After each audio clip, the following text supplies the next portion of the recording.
Gitayog sa magnitude 6.2 nga linog ang probinsya sa Davao de Oro kaganihang pasado alas 2 sa kadlawon.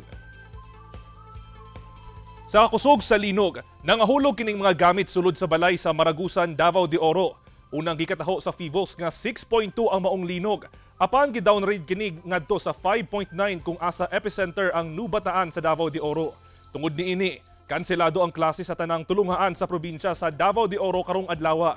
Kini aron niya masuta sa lokal nga kagamhanan sa Davao de Oro ang structural integrity sa mga eskwelahan ug masiguro nga luwas pa gamiton ang mga building.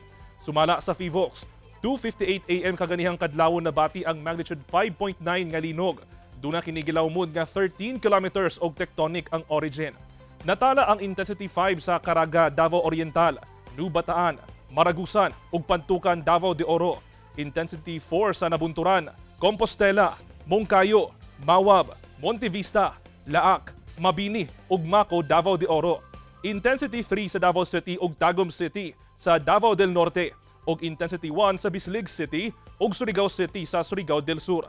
Sa kasamtangan, padayon pa ang assessment sa lokal nga kagamhanan sa Davao de Oro aron masuta kung pila ka mga pamilya ang apektado ug kung duna bay damage ang maong linog. At ang iyang dugang detalye unyang alas 5 sa hapon sa One Mindanao.